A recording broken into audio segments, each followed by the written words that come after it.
Teva Johnstone is known as Neuro-Curious Therapist on Instagram.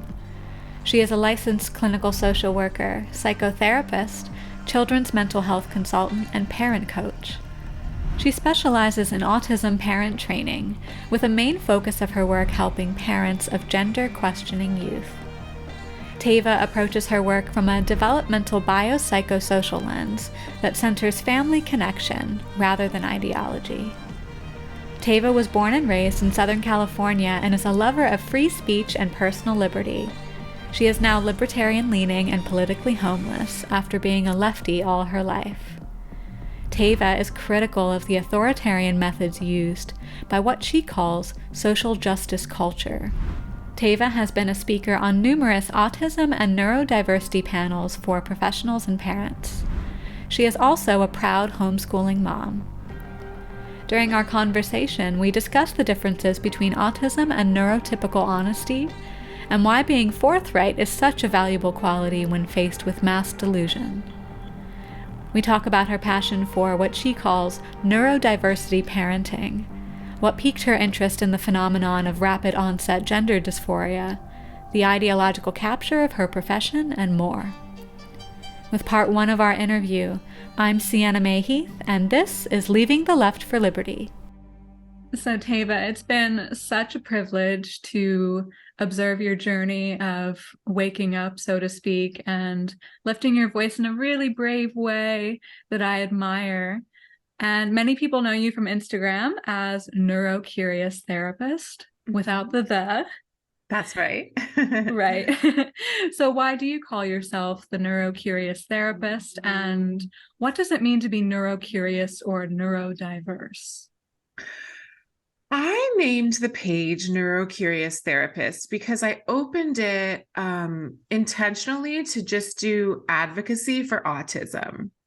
And so autism is a neurodevelopmental disorder or disability. So I just took the neuro part. And it's really common for therapists to say, like, I get curious about blank, blank, blank, or I'm curious about, and it's good to be curious because it means you're open. And so I just combined it, neuro and curious, and then just added therapist because I'm a therapist. So Neuro-Curious Therapist intentionally was just for autism and like neurodiversity related topics. And what does it mean to be neurodivergent? So there's a few different terms that people sometimes get confused. And I'll just do the quick rundown. So neurodiverse is referring to a group of people that have, maybe some of them are developmentally typical, maybe some of them are neurodivergent or have some kind of neurodevelopmental disability, mental illness. So neurodiverse is really refers to numerous people. It's like a group of people, plural. And then neurodivergent is referring to like one person who, it's a socially constructed concept that basically says there are people whose style of thinking and cognitive functioning is different from the norm, the majority, what we call typically developing in the field of mental health. So essentially it was a new name to a concept we already knew about, but it was an attempt to like spin it in a positive, non-pathological way. Yeah, I love that. Yeah. And the norm is constantly evolving. Yeah. And I can see why your content would resonate with more and more people during this time. We'll get to that. Definitely. Yeah. One area that I was briefly exploring is autism versus neurotypical honesty. Mm-hmm. So how does autism compare with neurotypical honesty? Mm-hmm. And more broadly, what value do you see in someone being able to be very direct in this time marked by massive delusion? Ooh. Okay, so I think that autistic people have a gift of being able to be much more straightforward, honest, kind of blunt. And that can also hurt people if you're thought of as like rude, or too blunt, too straightforward. You can push people away. And I think that autistic people have a more difficult time softening that honesty. Whereas a neurotypical person or typically developing person who's just being honest, they might have more of a social awareness about when to soften that honesty, how, what context, what social context. So I think that with the person who's typically developing, they're going to understand more of those social nuances and be able to implement sort of those social norms around honesty, whereas the autistic person might have less of an understanding. And even when they do understand, they might have less of a care. That's what I was thinking. I could hear you going there where it's like, well, they understand. They just don't care. Like they prioritize honesty over obeying social norms. Yeah.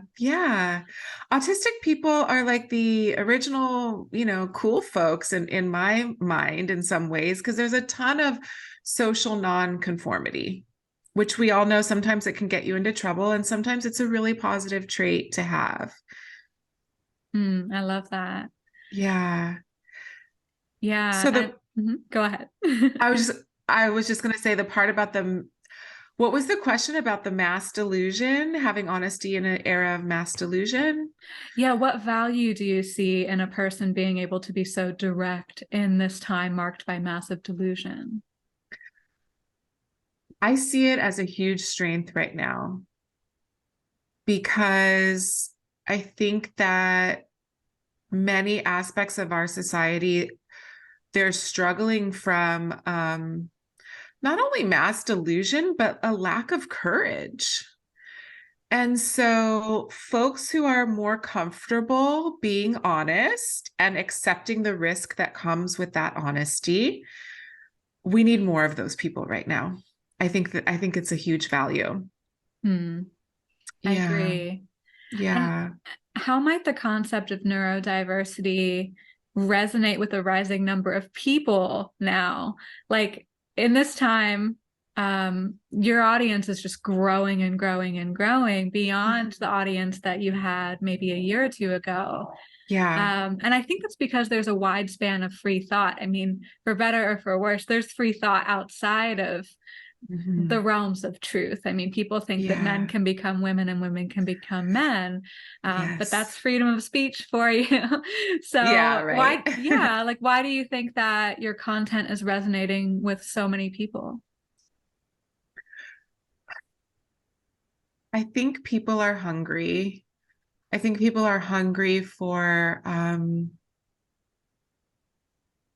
I guess I'll use the word courage again. I think they're hungry for someone who's willing to say the thing and have that person maybe not be like super radical, on either extreme, but just come across a little bit more level-headed.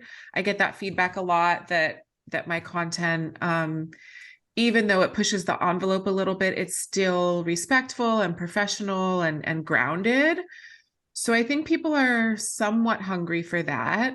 There are so few therapists speaking out right now about the ideological capture of our field, which is gigantic, not just gender, but race and so many different aspects. And so I think that when people see a therapist who's willing to question the narrative and even willing to dissent, it's kind of attractive to them. They eat it up, and other people, it pisses them off and they leave. So in some ways I'm growing, and in other ways people, they're not comfortable with my content and they don't stay. What's an example of something somebody said before unfollowing you? Ooh, I posted about, I always speak directly to parents. Sometimes I speak to providers, but I'm usually speaking to parents.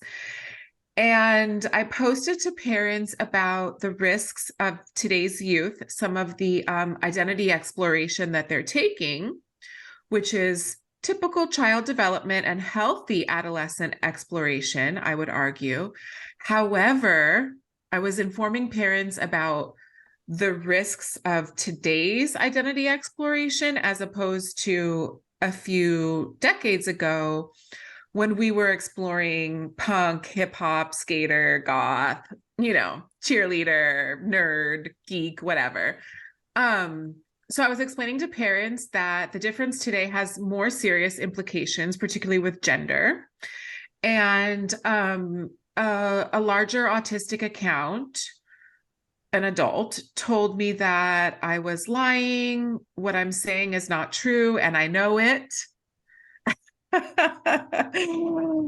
Yeah. And then they unfollowed. Ouch. Yeah. I mean, that touches upon something I've been thinking about in this area of gender identity theory. People are basically lying to themselves. And that's such a I feel like that's such a horrible thing to say, but I'm becoming more and more honest and just blunt with my word. And that's what I'm simply observing. I don't really feel like that's a judgment, but it's like within this ideology, the things that they say, like for instance, like I'm a man, if indeed you're a woman, perhaps they don't know that they're lying, but they're lying to themselves, which is by definition a delusion. And like for you and for many, like many of us are waking up to what we perceive to be delusions. I mean, there's plenty of topics that are subjective and debatable, but this one I feel is unique because, and I really don't think I'm wrong when I say those of us in the truth of understanding the difference between male and female sexes, we have been perhaps waking up quicker and maybe just really, really intensely curious and eager to speak truth as we see it. And I'm curious for you, over the past year or so, what's something that you have been actively questioning, and maybe what's something you've changed your mind about in the past 6 months? I've been actively questioning the integrity of my profession. And that's really hard because I really believed in us as a field, particularly the social work field. So therapists who are social workers are licensed clinical social workers. And I've been actively questioning, the assumptions I had about our field, the assumptions I had about therapists and their level of intelligence and integrity and bravery and willingness to put themselves out there for vulnerable populations, which is in our code of ethics. And so that's been a tricky one for me. That's been really hard because my mom is a licensed clinical social worker and she's pretty brilliant. And I grew up watching her advocacy and watching her stand in integrity, even when it was hard. And so I had a vision of what a licensed clinical social worker was. And perhaps my vision was always off. Perhaps I always had a distorted vision that was too idealized. That's a possibility. Or perhaps our field has just gone off the rails. I don't know. So this is something that I'm constantly trying to work out in my head. And I'm thankful that I have other professional therapists and social workers to work some of this out with. But that's been a kind of a challenging one. Yeah. Um, yeah, so I'm questioning the programs, the graduate programs that produce these types of therapists who are cowardly in many ways, not willing to speak up for kids when they know that it's wrong.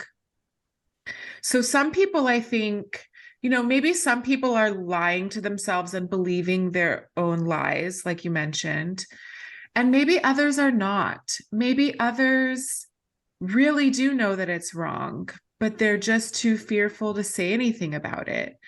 And I respect that. I mean, to some degree, I respect that. And I understand people have to feed their families and that kind of thing. And to another degree, I'm like, no, this is not okay. And it's not just the individual therapists. I want to say that it's our professional organizations who we look to. They kind of set the climate often, and they set their public stance on hot cultural topics. And therapists will look to those professional organizations for their leadership.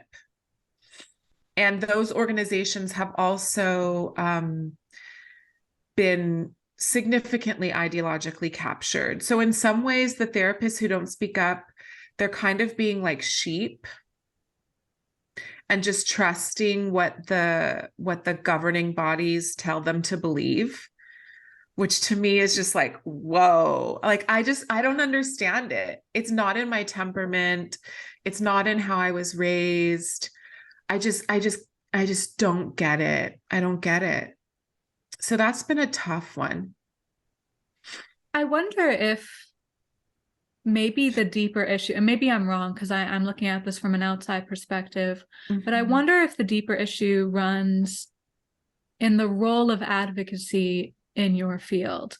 Because as I understand, having been to therapy, I've been told by therapists like that they are meant to remain at least somewhat unbiased. And like you said at the beginning of our talk a few minutes ago, like therapists will say things like, well, I'm curious about this, or tell me more about this. Yeah. So are you questioning the role of advocacy in mental health as a whole?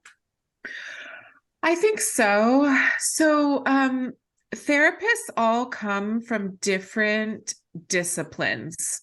Some come from the field of counseling psychology, some come from the field of social work, some come from the field of clinical psychology, marriage and family therapy. And we all have a slightly different approach to how we approach clinical work.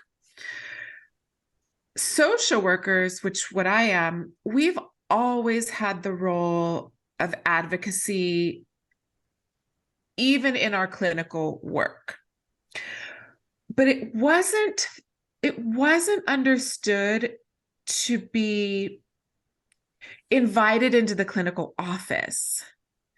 We were supposed to do advocacy outside of our work as a therapist, and also to help our clients improve their lives in various ways. So for instance, it's considered advocacy if I talk to a client's school.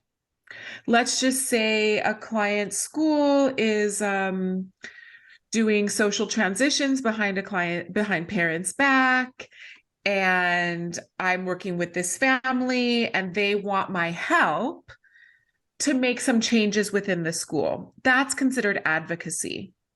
So it's advocacy with the consent of the parent in that case. Yes, it's part of your work together. And then there's broader advocacy where, like, we might advocate for changes within the child welfare system, CPS. We might advocate, like how I'm doing now online, about like for parental rights. That's advocacy. But as far as bringing in social justice themes into the clinical room with a client and like calling them out on their so-called white fragility or transphobia. That is not our role. That is not our role. And there's a climate today where more and more therapists are bringing that into their therapy office. And many clients they no longer trust our field. More conservative clients are afraid to go to a therapist. Or just anyone outside of the left-right framework, the Yeah. politically homeless. Yeah. Yeah. And understandably, I would too. Yeah, for sure. And you mentioned your mom, and I know that you're a mom as well. How has this shift in perspective impacted you as a parent? I'm a fierce advocate for my daughter. I am Mama Bear.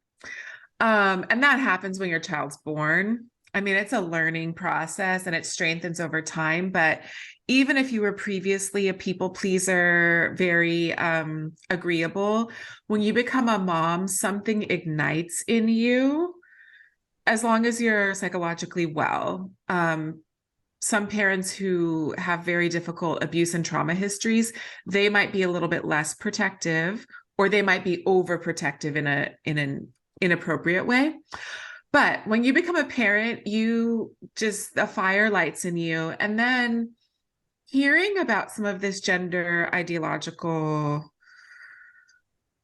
perspective, I'm so grateful that my daughter's father and I are on the same page, and we have essentially spoken to the various adults involved in her education. We're homeschoolers, but we were involved in several outside programs.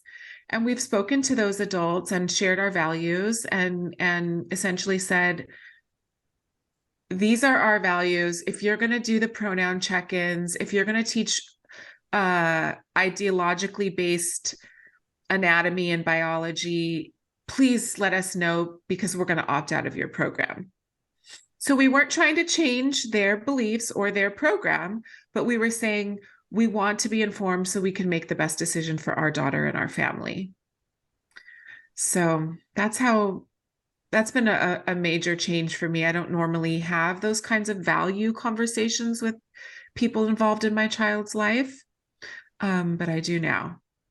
And what first piqued your interest in the rapid onset gender dysphoria phenomenon? Once I heard how disproportionately impacted the autistic youth community was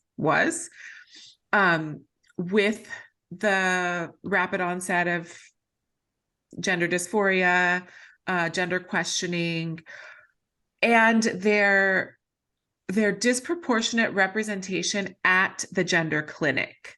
And that's where the medicalization is happening. So when I started to see those numbers, that's when I knew I'm a professional in the autism field. I cannot stay quiet on this. So I started to just dip my toe in, if you will. And then it just kind of took off. Yeah, there is a pretty clear connection. Oh, totally. Yeah. And so much of the autistic adult community and the community of, more social justice type warriors, they are very deep into the queer theory ideological approach.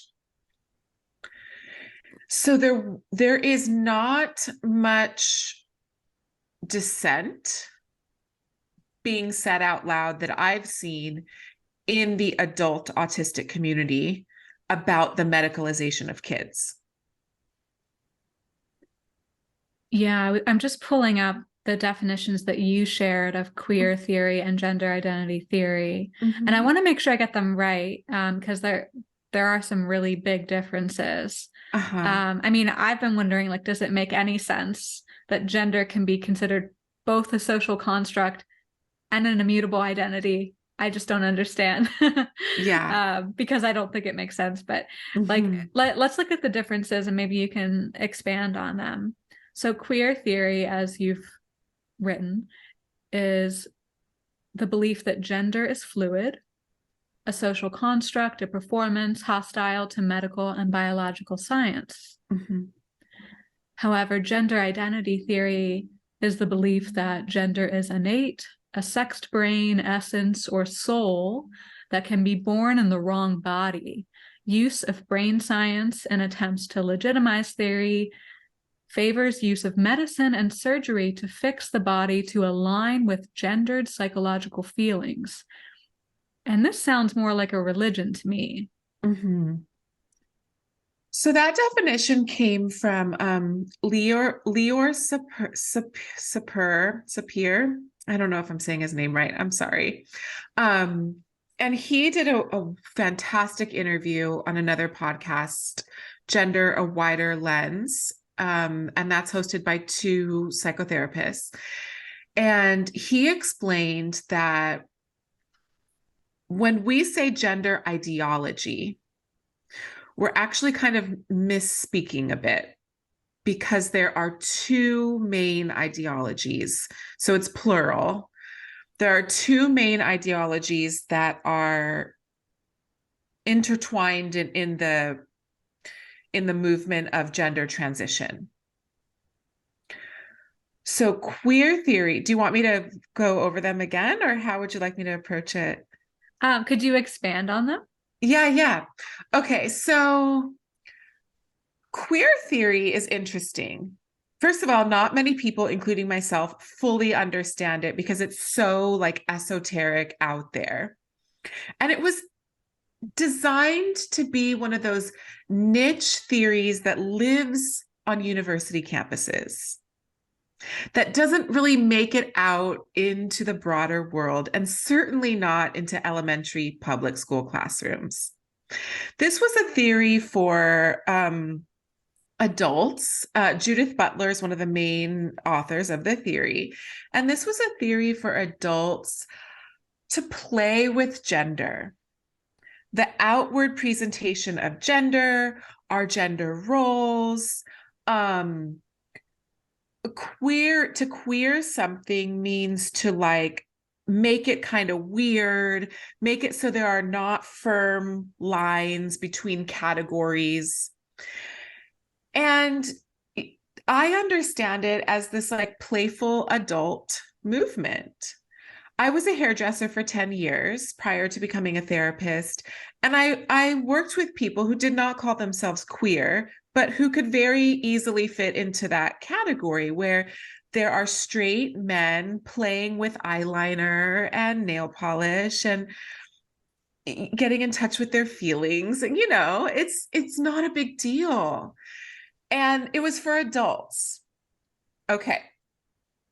And queer theory understands gender as like, you can wake up and tomorrow be a different gender. And gender doesn't have any connection to biological sex, material reality. So they're really separating the concepts of man, woman, boy, and girl from the sexed body. They're not interested in biological science. So could I ask you a question then? Mm-hmm. So within the bounds of queer theory, someone might, like a boy, or let's say a man, might identify as a woman. Is like he might actually say like I'm a woman today, but the difference is that he's not, and he doesn't have the intention of getting surgery.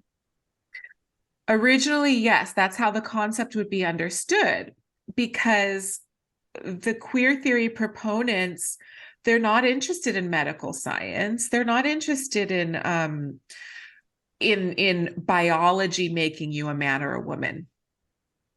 They're interested in these ideas that live in the brain, that are socially constructed and shown in your presentation and your behavior. Now, gender identity theory, that's the theory that is very friendly to biological science, except they kind of view it in interesting ways, and medical science. And so that's the theory where people are supposed to go under the knife, take medication to forever alter their endocrine system in a way to line up their brain that they were born with, their gendered brain, with a mismatch of their body. It's almost like they view the body as like it was born defective, it was born wrong, the wrong body. This is where the idea of being born in the wrong body comes from. That's gender identity theory. As if they were created incorrectly. Yes, yes. It's very religious because, I mean, they don't call it a religion, but the tenets are very religious because it's almost like this soul that's a gendered soul of a man or a woman, or maybe even non-binary, if some people will add that, inhabited this material body, and oops, they made a mistake or something. Whereas a purely scientific, purely material understanding of humanity, which I'm not saying that that's the right way, but it's what we use and teach in schools, government-funded schools. We shouldn't teach religion in government-funded schools, unless it's like a comparative religion, course. But you're not teaching children religion as fact. So, in a purely material understanding of the body and the brain, it's just you're born with a body and you're born with a brain, and your body makes you a man or a woman. It's a female body or a male body. So many adolescents who are experimenting with gender and gender identity, and even many therapists and definitely many teachers, they do not understand these theories. They're just kind of grabbing from what they've been taught in their training programs in the schools, in their training programs for therapists. And these are like LGBTQ activist organizations that teach these trainings oftentimes. And then the kids, they get their information online, social media. And to tie back to your points about religion, and it seems like what you're describing is fanaticism. I've noticed that on your journey of the past couple of years, you've made some really excellent points about progressivism and what I call like a zealot mentality, which tends to be expressed religiously.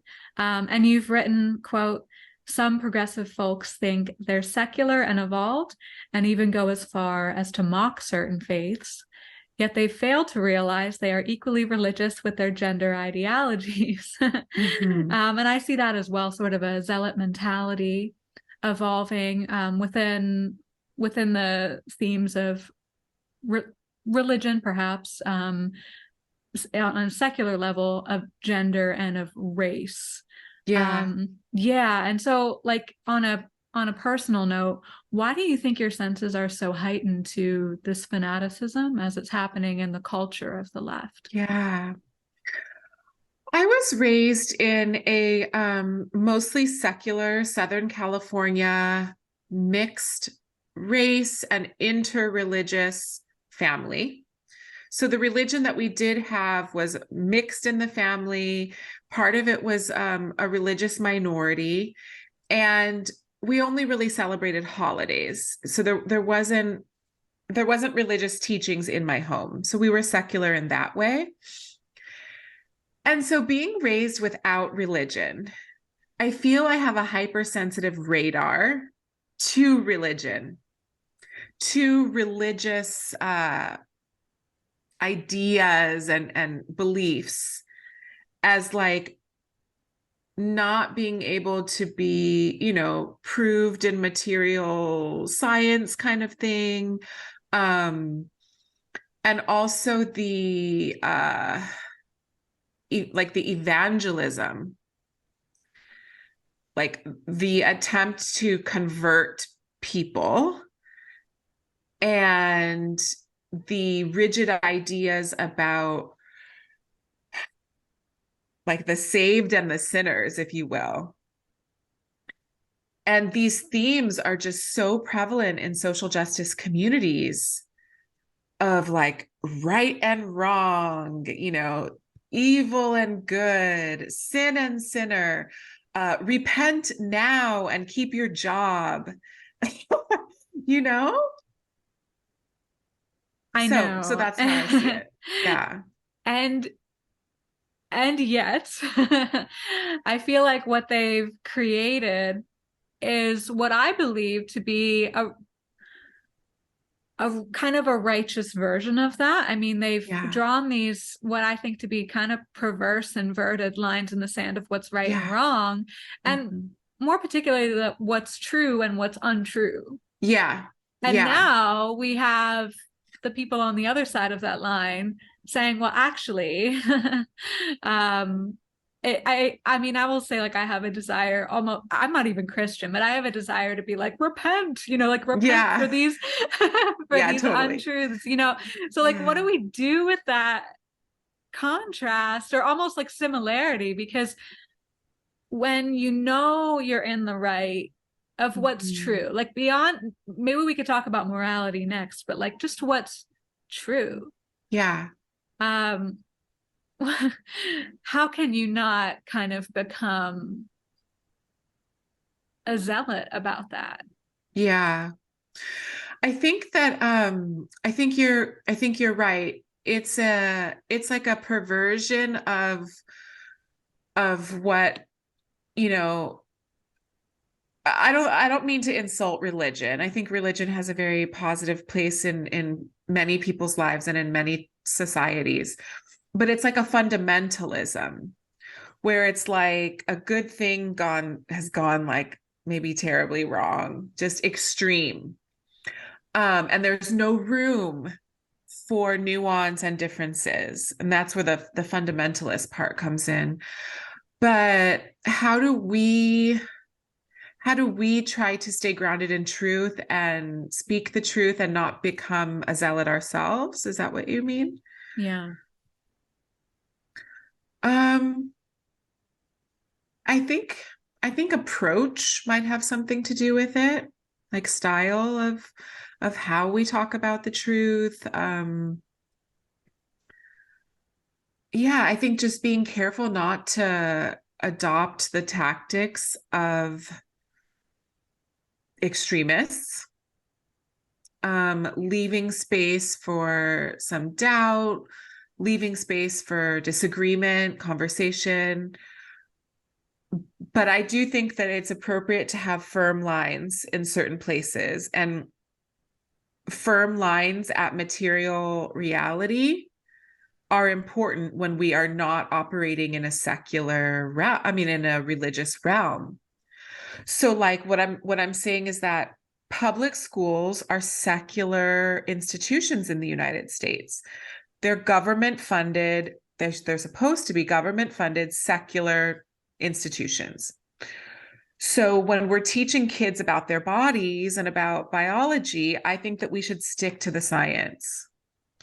Whereas if you are teaching kids something in a house of worship, in a faith institution, then have at it. Teach them what you want to teach them.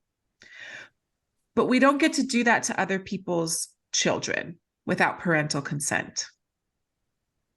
We don't get to insist it in public institutions that are not religious. So that's my absolute hard line. Right. I would hope that the virtue of consent could be a bridge builder in this case and in others, Yeah. because really that's what we're talking about. I mean, Yeah. at this point, the two camps of like what's true and untrue are so far apart. But if we can come together around consent and just build some understanding around, okay, like that's what you believe, but I do not consent Yes. to that in whatever capacity, whether it's like I don't consent to that in a domestic violence shelter, I don't consent to that in the school, etc. Hopefully there can be some respect built around that. And then another thing you said about materialism. yes, there needs to be firm lines drawn in the sand in that regard. Yeah. I hope you're not hearing the train in the background, by the way. Oh, no, not at all. Good. That's a relief. Yes, firm lines in the sand materially. I think there's room to kind of play in the spiritual realm, because like for me, and I know for many people I know, like I believe in a genderless soul. I actually do believe that. And because the soul is, I believe, genderless, therefore your material reality shouldn't matter that much if you're in touch with the spiritual reality, which perhaps many of these people are in touch with. Maybe they're kind of onto something in my maybe wacky belief system, but like maybe they're onto something, and that's something we can talk about. But why is it that they have this incessant need to change their material reality to match the exploration that they're experiencing in the spiritual? Yeah, I want to say that I think that people should be entitled to have spiritual beliefs and explore those beliefs to their heart's delight. And they should not be allowed to push those beliefs on other people's children. Those beliefs should not become policy in public institutions. So what I want to see is a separation of, have at it with your spiritual beliefs about souls. Like, awesome. Don't teach my daughter unless you have my consent, or you're going to hear me roar, So as far as like, why do people want to change the body? So I'm a mental health provider. I look at this from a clinical lens. And what we know about gender dysphoria is that some people think that changing the body to match their psychological feelings about gender in the brain will help them have some relief to their feelings of distress, their clinical distress. They think that it will improve their lives. And for some, it does. And so that is why some people want to change the body, because it's an intervention into psychological distress. I have a question, or maybe just a judgment or a speculation. My speculation is, what if they're happy with this change because our society has become so materialistic that a seeming feeling of happiness, which is really maybe just satisfaction, occurs within this framework that's really very materialistic, obsessed with body image and so forth, to the point where people can live happy lives, lifetimes, until they're 80, 90, 100, maybe. It doesn't seem that way from the studies and the detransitioners coming out, but maybe there are some people that can feel very satisfied by the decision of what's called transitioning, physically transitioning.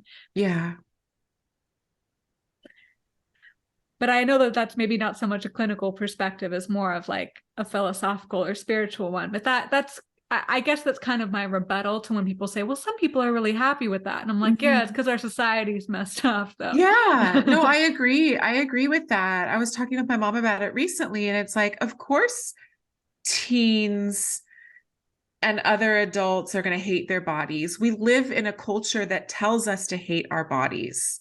Most people have hated their body at some point in their life, or had to accept something about their body that they disliked.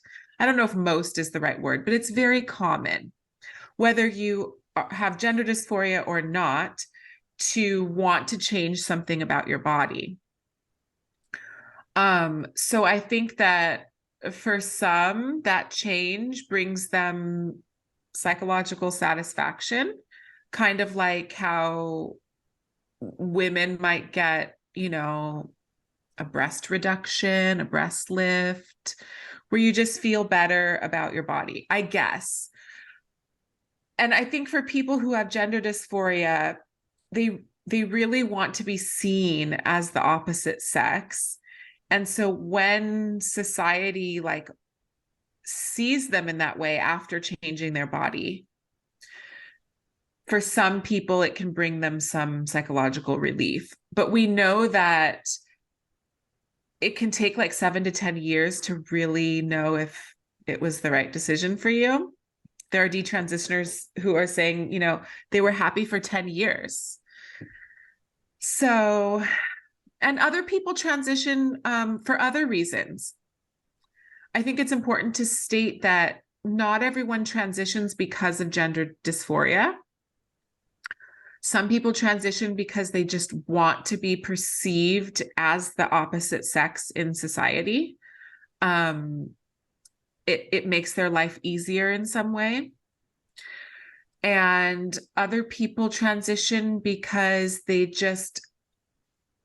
have such a disgust and disconnection from their sexed body for whatever reason. Sometimes it's trauma, and changing their body brings them some psychological relief. So, yeah. I'm not saying I can't comment on whether or not it's right for somebody else, but I do think that it's a very adult decision. Right.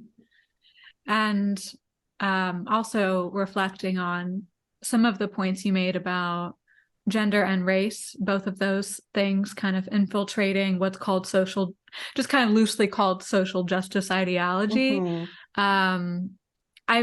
I've noticed a connection, and I've noticed it in your content actually, about decolonization. So like mm-hmm. you've written, quote, "I love how those who have been screaming decolonize for the last several years now demand we colonize our children's bodies," mm-hmm. end quote. And yeah, like the desire for decolonization is often cried within the realms of racial justice, not really about gender at all. Yeah. And it got me thinking that like the dominating narrative in fields like mental health and education, it's so odd because they've adopted an ideological framework concerned with safe spaces and microaggressions, mm-hmm. and meanwhile accusing others of fragility. Mm-hmm. And the simplest way I can put that is that they're weaponizing weakness itself. Mm-hmm. And how does that weaponization of weakness impact the people, like the individuals in those fields? Like how specifically, like since you're coming from a clinical perspective, how does it impact their mental health? So you mean for the general public who subscribe to these decolonization kind of theories? Or the providers? I'm actually thinking about the providers in mental health and also staff in education. How does it impact their mental health? Okay. I'm not sure about staff in education because I'm just not as closely connected to that field, although I have spoken with several teachers and school counselors who are very much against what's being taught in the schools right now. And there's a lot of internal battle about, do I want to be safe or do I want to be courageous? And that, can bring some psychological distress. It's kind of it could be like a dark hour of the soul, if you will. Like, are you going to risk your career or are you going to speak up for what you know to be right? So I think that there's a mental health component to that for the people who are working in schools. Therapists, many therapists really believe this stuff. Many therapists, particularly white therapists, have, I think, a lot of white guilt, and they have been told that the right thing to do is this. That the social justice practices and belief system is the way to shed some guilt, whether your guilt is justified or not. They've been told they should have this guilt, particularly post 2020. And with Robin DiAngelo and, you know, preachers like her. I consider her she's like a religious figure. And so she has told her people, you should have this guilt. The problems are your fault. This is how you repent. And that these are genuinely good therapists, like good-hearted people who want to do the right thing. And they've been told, and it's been popularized by like every liberal institution and mostly every medical and psychological institution, that this is the way to be a good person. To do the social justice dance is the way to be a good person. And so I think that they initially get into it for that reason, for really good intentions. And then the ones that are starting to wake up, they are really struggling with fear. Fear of throwing away their career, fear of losing friends and family and colleagues, fear of cancel culture. And think about what it could do to a person who is having to like act out this lie. Like that sort of betrayal of the self starts to eat at you. Yeah, you're speaking my language. And yet I almost can't relate. Because I've noticed within myself and with quite a few people who I've interviewed on this show, like yourself perhaps too, I've noticed I mean this, I can't betray myself in these ways. Yeah. I've kind of tried maybe, or like, you know, tried to fake it or pretend or kind of gloss over a conflict or tension over these topics and other related ones. I can't. Yeah. So what's the difference? Like, do you think are there like certain personality types among modern day dissidents, or is it just total chaos? I think that there are different personality types. And I think that people who can't stay silent have a very strong moral compass, which is an amazing gift and something to always nurture and be proud of. And we know that folks with a strong moral compass who are willing to stand up for what's right pay a price sometimes. Sometimes they pay a price with their life, you know, like assassination, right? And in my field of mental health, I hope you can't hear the background noise. I just heard one little thing. Okay. It's nothing compared to the traffic outside. Okay. I can pause and talk to them if you want. Ask them to pause a little longer. If it happens again, maybe. Okay, let me know. Okay, so in my field of mental health, even those who have a strong moral compass, they're needing to, I'm hearing things. Should I pause and I didn't hear it. Okay, sorry, it's just distracting. Okay, just give me I'll just keep talking until you tell me that it's loud. Okay, I'll start over there. In my field of mental health, even therapists and social workers who have a strong moral compass, they also have a drive of self-preservation. So we all want to be able to survive and feed our families and meet our career goals. There are some people who are not yet in the position, career-wise, to be able to speak out loud without losing their future prospects of becoming a therapist. So we work for a long time under someone else's license. And if we are framed as a racist, transphobic bigot, even though we're not, that could throw away our whole career in therapy. Yeah. So we have therapists who are sort of walking the line of, eek, I want to get licensed, I want to pay my mortgage, I want to feed my family, and this is total bullshit and I need to speak up. And I imagine you have quite a few of them reaching out to you privately.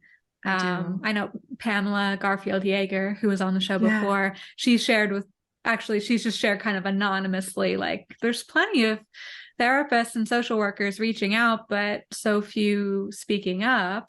And understandably, the risks are large. Can you maybe gauge like a percentage of these therapists and social workers who are aware of the delusions they're being fed, but understandably are too afraid to speak up? I can't gauge a percentage, but I can say that in a former professional organization I used to be part of, I left for ideological and practical reasons, censoring of speech.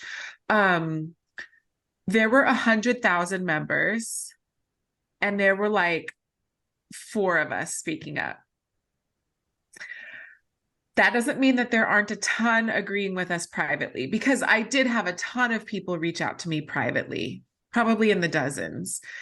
And then through my public voice on Substack and Instagram, I've had in the dozens therapists reach out to me. But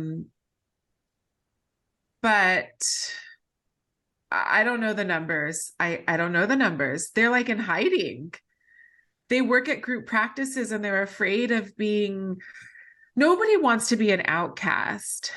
That's a basic human condition. When you're cast out, I disagrei, actually. I don't know. I would rather be an outcast than I hear you. lie. I'm not just saying that. Like, I really mean it. Like, I've tested this theory in my personal life. I am somewhat happier being an outcast than lying. And I think that comes down to there's different personality traits, temperamental traits, but just if we strip it down to basic humanity, we can't survive as an island. We are social creatures. We need each other. And many of us, we want to belong. That's a human condition. We want to have at least a few people who love and accept us and who don't treat us like lepers. And in my field, if you are branded as transphobic or racist, you will be treated like a leper. So you better have a strong support system outside of your professional world if you're going to start taking those risks. And I'm thankful that I do. But not everybody does. And some people work in group practices, and it becomes really hostile. It's so bizarre that the mental health field of all fields, I know, concerned with mental health I know, and emotional safety, has fallen. And that's what I was talking about at the beginning of our conversation, that I've really been grappling with this. Like, I thought we had more integrity. I thought we had more ego strength. In my field, we call it like ego strength, where you can take being beat up a little bit because you're strong internally. I thought we were more evolved. I thought the social workers, we have a long history of being more progressive. And it used to be that progressive folks were the champions of free speech. We on the left, I used to consider myself on the left. I'm homeless now. But, people like Noam Chomsky and Howard Zinn, like the ACLU before they became captured, free speech was a cause of the left, because it used to be a time when free speech helped marginalized communities. And now they're abandoning free speech, including in my own profession. we're told we can't say certain things if it might hurt people's feelings, even if those things are factual. Right. This has really got me thinking about how dissenters, or just people quietly dissenting within themselves, how they can find good therapists that are a good fit for them. I'll say, I don't want to put the good or bad label on them, but therapists that are a good fit. And I've been wondering, like, how can I trust a mental health professional to help me get grounded if he or she is not aware of the existence of male or female sexes? And I ask this not because I'm obsessed with science. I'm not. Yeah. I'm very far from being a scientist. But as a writer and just someone who's committed to truth and exploring truth. Yeah. And as someone, like many other humans, who wants to continue staying grounded, I'm wondering if it's emotionally safe to trust your mental health in the hands of someone who has fallen to delusion. Sienna, that's a good question. And I can only speak for myself. I would never trust a mental health provider who I thought was under the spell of a delusion. I personally would not trust a mental health provider who denied material reality of biological sex. And I'm not obsessed with science either. In fact, I'm in Southern California. I love the woo-woo spiritual stuff, right? I'm just not going to teach it to other people's children as fact. So male and female biological reality, I mean, it's our most foundational structure, one of our most foundational structures in this world that grounds us as people. We know, like, this person's male, this person's female. And if you're a mental health provider who's going to start playing those games, saying that biological sex is hate, biological sex is not real, biological sex is a social construct, never in a million years would I trust my psyche to a provider like that.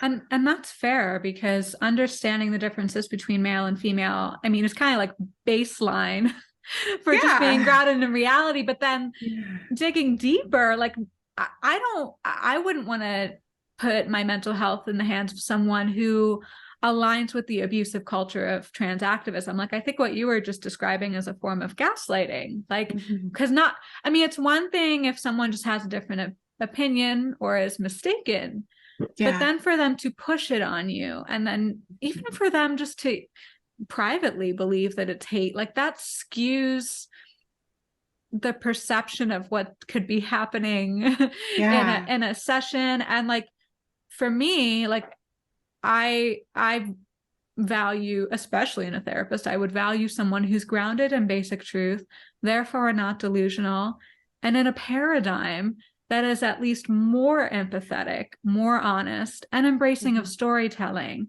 and therefore not abusive. It seems like such a basic, like, I never thought in a million years that, like, these would be the qualities I was looking for in a therapist. Because a year or two ago, I just figured all therapists, or most therapists, are kind and reasonable. Yeah, same. I personally would not want to see a therapist who, let's say I shared a story saying I wasn't comfortable with the pronoun exchanges at my work training.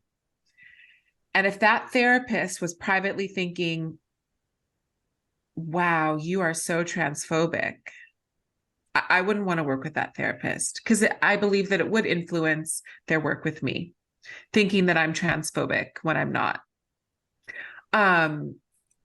But how to find a good therapist today, or a therapist who's sort of grounded in certain basic principles? There are some directories starting to pop up, or that have been around for a little while. I actually don't know how active they are. There's one called Conservative Therapists. I know that a few of us are starting to to edit our profiles on Psychology Today, where we're using explicit language saying like therapy without ideology. And then in the gender world, we're starting to have some listservs of therapists who approach gender from a more holistic approach. GETA has a directory for that, Gender Exploratory Therapy Association, and that they have a public facing directory. And then also I would probably look for therapists who are maybe of an older generation, because they were trained, I think, better. They weren't trained in all of this social justice stuff. They were trained to do deeper work. I would probably look for a therapist who was more maybe psychoanalytic, psychodynamic. And also you can kind of see on therapist websites if they are part of the social justice culture. And when I say social justice culture, I want to be clear that I'm not referring to old school social justice principles of like helping poor people and striving for more equality in society. I'm not referring to that. I'm referring to the modern day sort of cult-like understanding of social justice that is very coercive, and does not have more old school liberal principles. So the therapists that are interested in today's social justice culture often have very clear language on their websites, talking about systems of oppression, privilege, white fragility, things like that. Gender affirmative, yeah. And they would have their pronouns in their bios. Usually, yeah.